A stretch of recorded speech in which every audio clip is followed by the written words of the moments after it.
What is going on, spiritual dope? Brandon Hanley here, the voice of a generation. And today, we're going to talk a little bit about integration. Integration. What's it mean to you? How can you feel integrated? And of course, we are coming at this from the spiritual angle. So, I got questions like, have you ever felt like an annoyance or frustration? Perhaps you feel less than or a reduced sense of yourself, as though who or what you are truly capable of being is right outside of your reach. Are you feeling a tremendous pressure within you as you unlock the truth of who you are, so that you're accessing your tremendous gifts and unleashing them into the world, and finally stepping into the being that you always knew existed within you? Now look, you may certainly have a certain amount of contentedness and perhaps even a little bit of surprise with where you are in life today, given the absolute novelty of your incredible journey.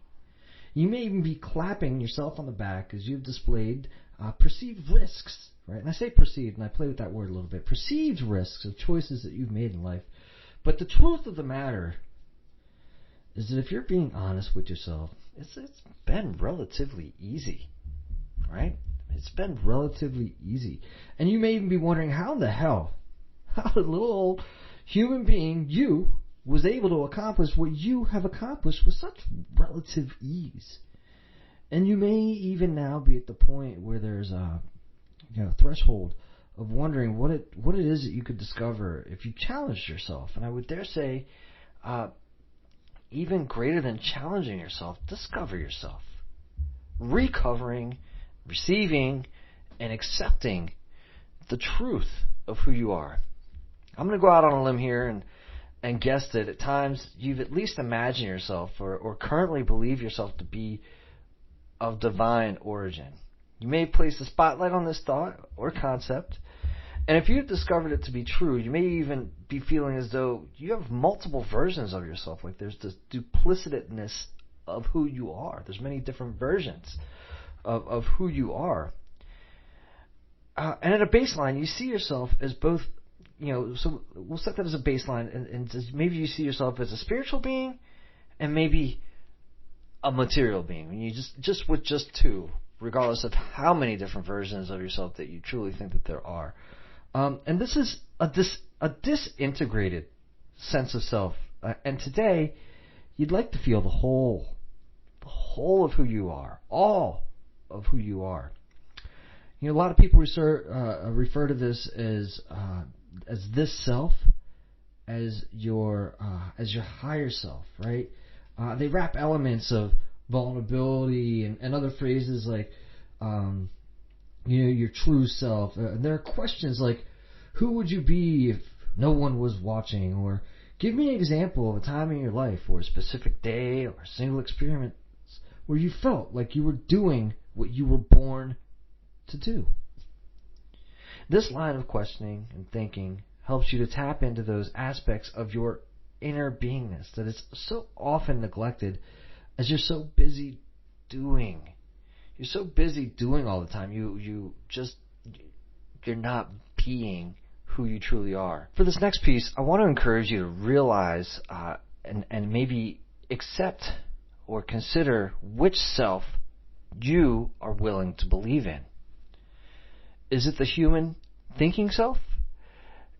If it is, that self that you are already aware of all the capabilities. You're already aware of all your human capabilities, thoughts and processes of what that self is capable of.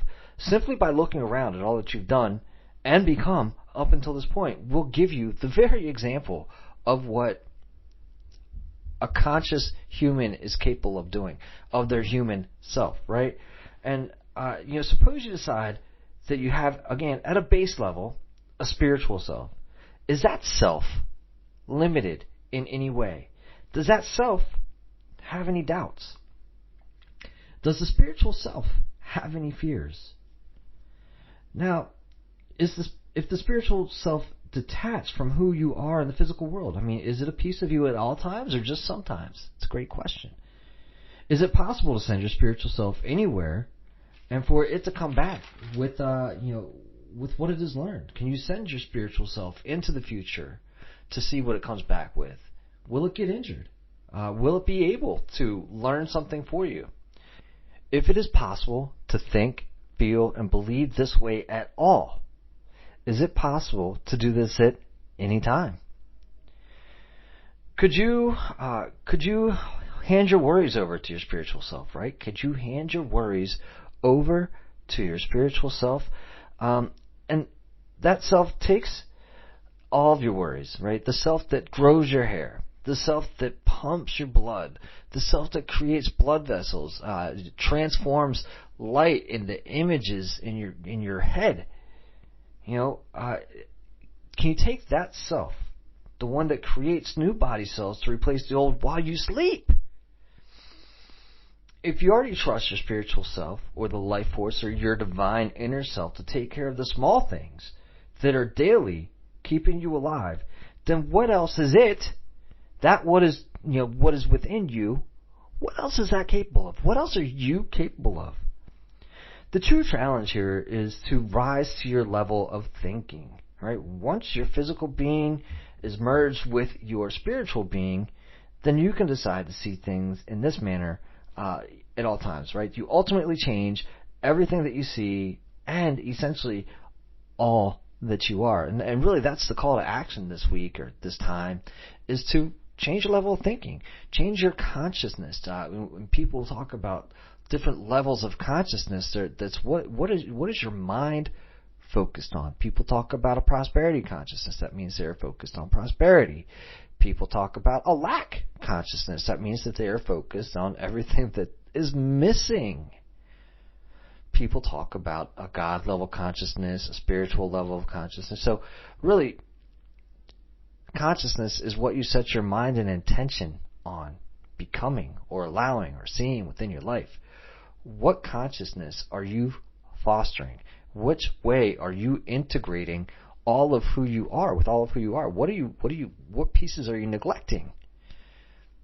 I found that a number of people have neglected their spiritual self and all that they're truly capable of, and they've limited themselves to this very physical, I'm knocking on wood, the physical right next to you self. All that they can see or perceive right here with them. And when we think about the fact that 99% of the rest of the universe, we can't perceive, we cannot perceive different lights, shades, smells, scents, other vibrations, right? What else is out there that we're not currently aware of? And then, how do we become aware of those things? And that's the challenge. Become aware of your spiritual self, integrate it within you. Small applications are, put those small things at play. Integrate it smallly. You're not going to be able to say, hey, and maybe you can, right? What is your level of belief about what you're currently capable of with your spiritual self, with your divine self, and continue to expand on that. And I think that you'll find it's just a powerful way to live. So you're taking yourself and you're going, I'm taking my human being, I'm jumping the gap to my divine being.